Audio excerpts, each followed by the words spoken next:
Baik, kita langsung saja kepada hikamnya Ibn Athaillah As-Sakandari. Kita sampai kepada hikmah yang ke selanjutnya 164.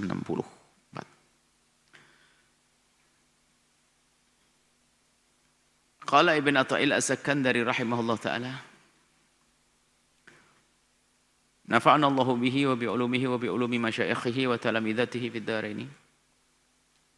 Amin.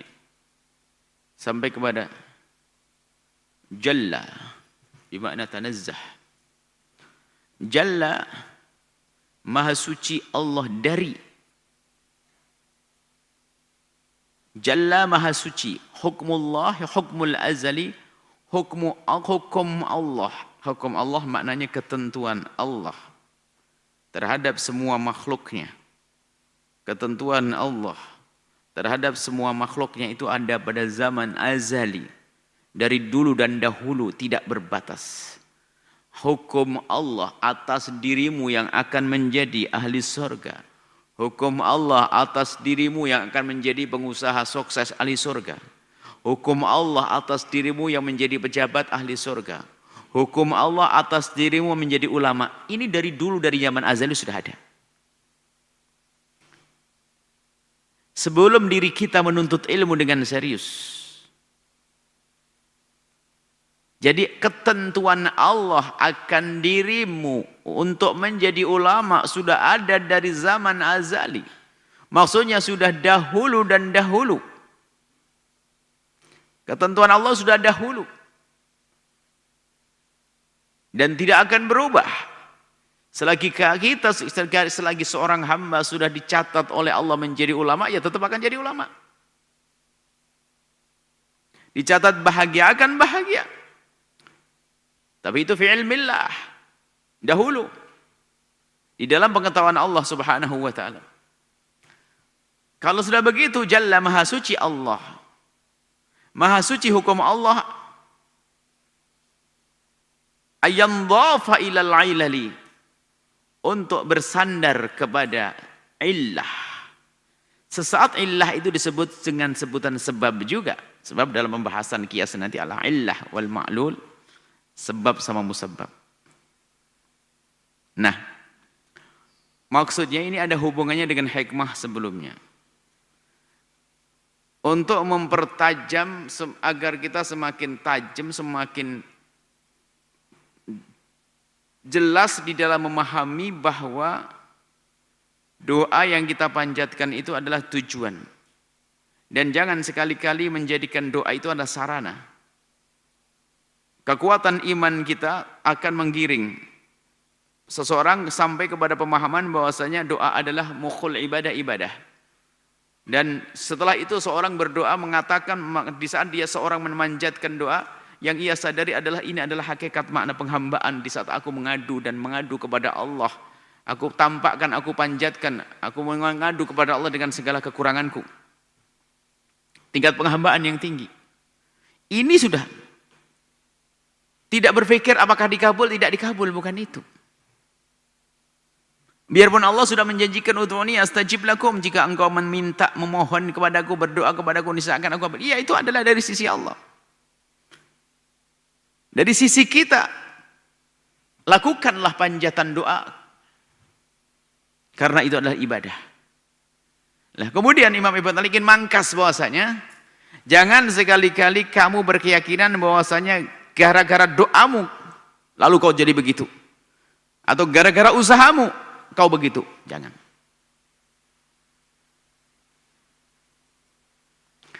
Lalu bagaimana hal ini? Hukmul azal.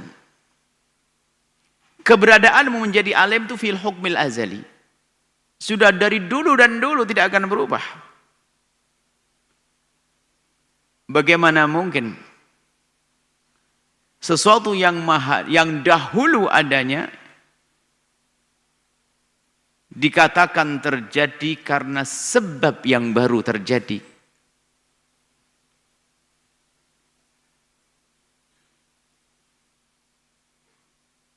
Kita berusaha menuntut ilmu. Secara zahir di mata kita memang begitu, sesuai urutan waktu. Menuntut ilmu, belajar, hafal, menjadi alim. Jadi seolah-olah dalam bahasa manusia, bukan bahasa keyakinan, bahasa lesan kita adalah karena dia sungguh-sungguh maka dia menjadi alim. Kan begitu. Karena dia makan maka dia kenyang. Karena dia minum obat maka dia sembuh. Sehingga dalam bahasa kita sembuh karena obat ini tidak syirik. Karena itu bahasa lesan. Hakikatnya apa coba? Yang menyembuhkan adalah Allah. Seperti itu. Tidak beda dengan hal ini. Maka ini adalah penyempurna dari hikmah sebelumnya. Kalau sudah hukmul azal, Allah maha suci, maha suci hukum Allah itu maksudnya tidak mungkin hukum Allah, ketentuan Allah yang dahulu itu ternyata terjadi sebabnya karena sesuatu yang baru. Ini secara keimanan, akidah. Maka Allah melakukan sesuatu bukan karena illat, bukan karena sebab. Tidak. Allah yang menciptakan semuanya. Jadi nggak ada illat. Jadi illah itu adalah sebab. Sebab diciptakan, sebab ini. Memang di dalam Al-Quran ada bahasa. Bahasa soal itu sebab, tapi hakikatnya tidak. Seperti dalam bahasa manusia, ya, kita apa yang menyembuhkan ini sembuh itu adalah bahasa manusia. Hakikatnya begitu ahli iman tidak bisa mengatakan bahwa saya menyembuhkan dirinya adalah obat atau dokter, nggak bisa. Biarpun secara zahir karena dia yang menjadi sebab, maka kita nisbatkan kepada sebab tersebut. Yang menyembuhkan siapa sesungguhnya? Allah. Lalu kita berkata, saya sembuh, ini dokternya menyembuhkan saya. Enggak syirik kok, sebab kita punya iman kok. Tidak meyakini dia yang menyembuhkan secara sesungguhnya, akan tapi dia yang dijadikan oleh Allah sebab untuk kesembuhan kita. Keberadaan dokter dengan doa tidak beda, keberadaan dokter dengan usaha tidak beda. Dalam bahasa kita Allah telah menjadikan itu sebab. Makanya kalau seandainya sudah kita kukuhkan bahasanya Allah berbuat tidak ada illah, bukan karena sebab. Makanya keluar dari iman yang mengatakan Allah melakukan sesuatu karena ada sebabnya, ada illatnya. Enggak. Ini sangat berbeda dengan masalah illah al-ghaiyah yang pernah kita singgung dalam kesempatan berbeda, masalah illah al-ghaiyah. Bukan itu. Illah sebab. Jadi Allah berbuat sebabnya ini. Nah ini Anda enggak diperkenan, keluar dari iman. Kalau seandainya harus kita menerima bahwasanya ada illatnya, ada sebabnya. Allah melakukan sesuatu ada sebabnya. Karena banyaknya, misalnya adanya firman Allah yang di situ menunjukkan tentang sebab. Lalu bagaimana kita memahaminya? Jadi baik, anggap saja oke, bolehlah. Anggap saja Allah melakukan itu karena illat. Cuman kita ingin tahu illat itu, adanya illat, adanya sebab itu apakah dia ada dengan dirinya sendiri?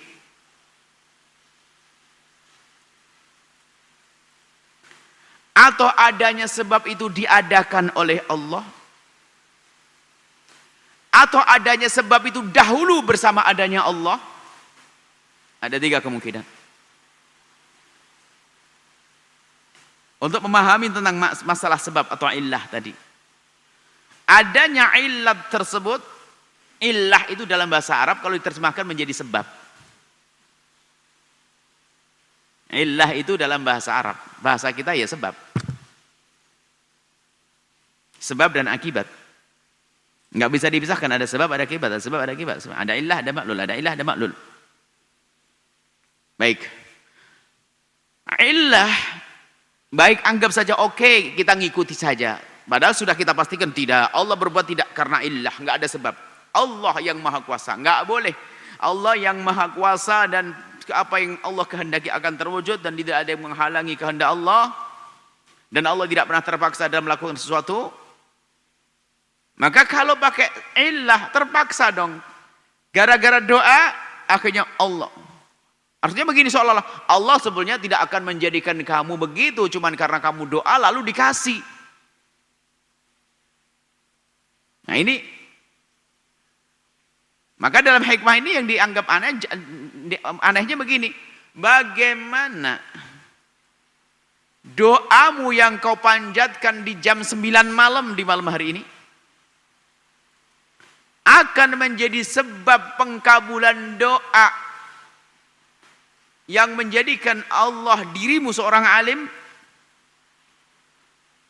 doamu hari ini, besok kau diberi oleh Allah. Doamu minta nikah, minta rezeki, minta apa, malam hari ini memanjatkan doa dengan khusyuk. Dengan memenuhi syarat-syarat dikabulkan doanya. Setelah itu besok pagi dikabul oleh Allah. Dalam pandangan kita adalah memang seolah-olah dikabul oleh Allah karena panjatan doa kita di saat ini. Akan tapi benarkah seperti itu? Bukankah engkau akan mendapatkan di esok hari sudah diketahui oleh Allah dari zaman dahulu, zaman azali, yang tidak ada batasnya? Bagaimana sesuatu yang baru kau hadirkan saat ini menjadi sebab sesuatu yang dahulu? Tidak mungkin itu semuanya. Artinya apa? Allah menjadikanmu alim bukan sebabnya karena kamu belajar. Bukan sebabnya kamu bersungguh-sungguh, bukan. Karena memang Allah catat dirimu menjadi alim. Adapun kita ini berusaha, itu adalah masalah lain. Allah telah menjadikan sunnatullah. Sunnah yang harus kita titi. Dan itu bukan sebab sunnatullah, ini adalah bukan. Sunnatullah harus kita titi. Sunnatullah bukan sebab yang setelah dilakukan langsung terjadi. Nah, sunnatullah, Allah boleh saja melanggar sunnahnya. Allah yang punya kok. Sehingga ada namanya khariqun lil adati. Sunnatullah itu adalah api membakar. Manusia akan hangus kebakar. Tapi Allah yang punya api dan yang membakar adalah Allah. Maka tiba-tiba Nabi Ibrahim tidak berbakar. Nama keluar dari sunnatullah. Sedikit pelik ini masalah pembagian akidah. Aib, anggap saja. Oke lah, Allah melakukan sesuatu karena ada illah. Ada sebab. Lalu tanyakan sebabnya itu bagaimana? Keberadaan sebab ini atau illah ini, bagaimana keberadaan illah ini? Apakah illah itu ada dengan dirinya sendiri? Enggak mungkin. Dalam pembahasan adanya Allah, tidak mungkin Allah ada. Adanya sesuatu di semesta ini tentu dari tidak ada menuju ada, ini ada yang mengadakannya. Tidak mungkin ada sesuatu yang tidak diadakan. Dari semesta ini, yang ada pasti ada yang mengadakan. Yang mengadakan adalah Allah, keyakinan kita. Baik. Apakah illah itu ada dengan sendirinya? Kalau ada yang mengatakan, ya illah itu ada dengan sendirinya, maka setelah itu illah ini menjadikanlah sebab Allah melakukan ini atau terjadi ini.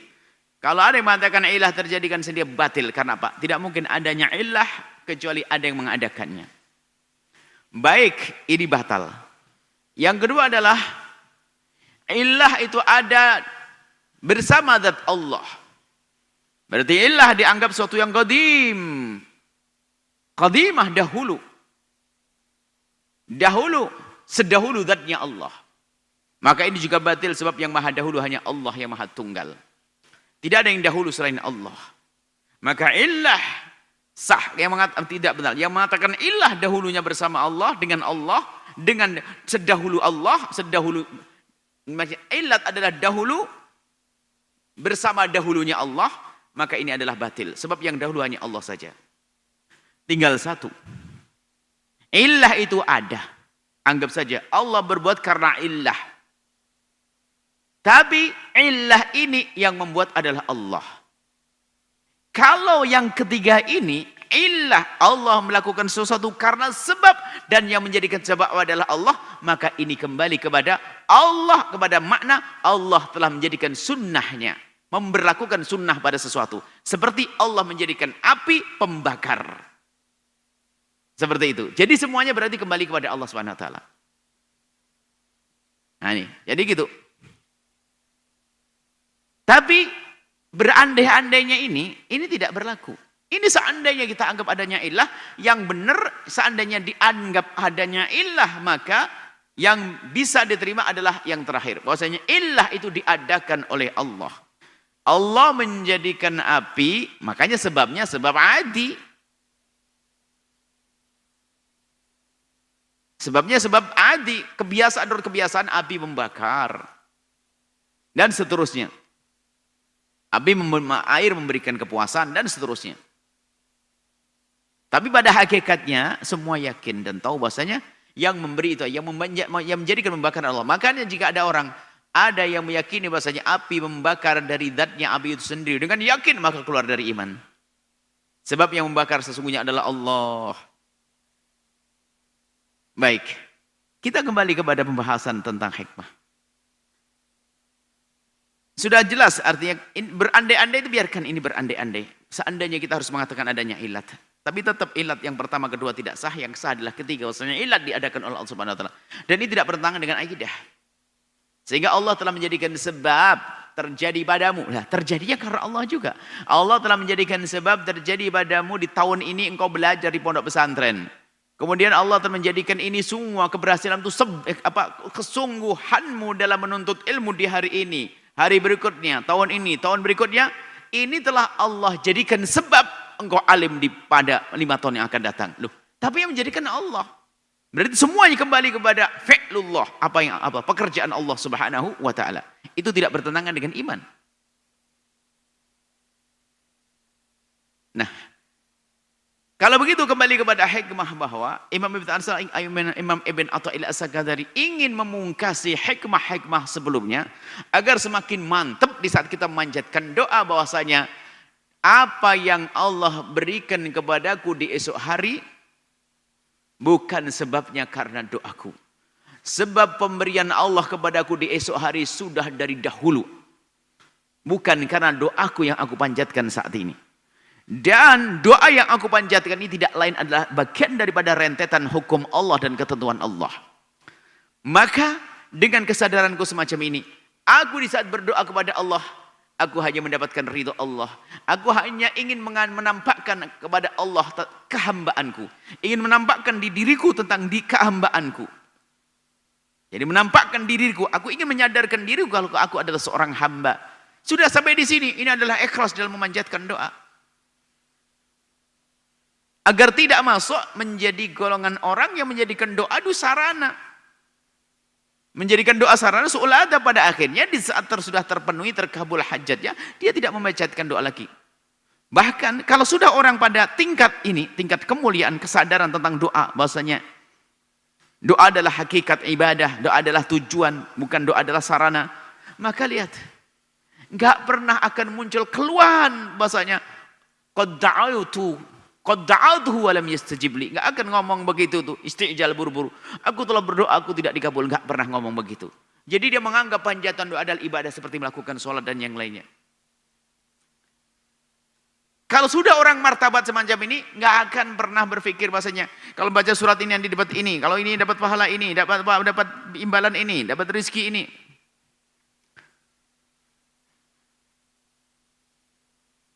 Apakah salah kalau seandainya ada orang mengamalkan satu amalan untuk mendapatkan dunia misalnya?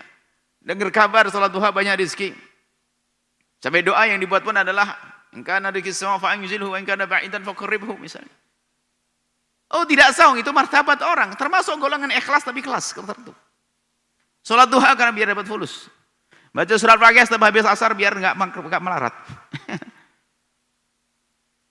Nah itu mengharapnya kan juga kepada Allah masih dianggap sebagai tingkat ikhlas. Tapi tingkat ikhlas kelas rendah. Ikhlas kelas tinggi adalah aku membaca karena Allah Subhanahu wa ta'ala. Dan baginda Nabi itu memang diutus untuk bermacam-macam tingkatan manusia. Tidak semuanya setingkat Sayyidina Abu Bakar As-Siddiq, semua tingkat-tingkat kelas tinggi. Tidak, kadang tingkatnya orang kelas kuli kayak kita ini. Kalau tidak diberi iming-iming pahalanya begini, dapat begini, kita tidak berbuat. Kita kelas kuli. Bukan kelas tinggi kita. Maka Imam Ibn Athaillah As-Sakandari ingin mengangkat kita dari kelas kuli. Bukan itu kita aku berbuat dikasih oleh Allah ini, aku berdoa dikabul. Nah, kita menjadikan doa panjatan. Sehingga di saat dia sudah sukses, panjatan doanya tetap kencang. Bukan mengadu kepada Allah di saat dia punya masalah saja. Di saat dalam puncak kebahagiaannya pun tetap mengadu pada Allah. Kenapa? Selalu dia pandai mencari sisi yang menjadikan dia semakin sadar kalau dirinya adalah seorang hamba. Di saat sakit, ya orang begitu mudahnya dia mengatakan kepada Allah, ya Allah aku lemah di hadapanmu. Di saat diberi kekurangan mungkin begitu mudahnya mengadu kepada Allah, ya Allah, ya Allah, ya Allah. Sehingga penghambaannya adalah mudah ditampakkan pada dirinya. Tapi di saat diberi Allah kecukupan, susah. Kecuali bagi orang yang tadi makomnya tadi, makom di saat memanjatkan doa bukan karena aku ingin mendapatkan kekayaan, tapi aku memanjatkan doa karena aku ingin menampakkan penghambaanku di hadapan Allah Subhanahu wa taala. Maka dia berdoa dan berdoa, memohon dan memohon kepada Allah Subhanahu wa taala. Kemudian apa? Dia tidak pernah melengok apakah bakal dikabul oleh Allah atau tidak dikabul. Seandainya dikabul, muncul lagi pekerjaan mulia baru lagi, mensyukuri karunia Allah Subhanahu wa taala. Seandainya tidak dikabul, dia tidak pernah pusing, tidak pernah mengatakan Allah tidak mengabul doaku. Dan alangkah banyaknya hamba Allah hari ini, di saat berdoa dan berdoa belum dikabul, dia berkata, aku sudah 2 tahun doa ini ternyata enggak mujarab ini.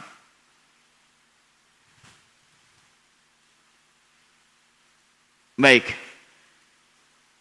Jalla hukmul azali ayan dhafa ilal ilali. Maha suci, ini jauh. Tidak mungkin hukum Allah yang dahulu itu ternyata disandarkan atau terjadi karena ilat yang baru terjadi, yang baru dilakukan seorang hamba, enggak mungkin. Baik.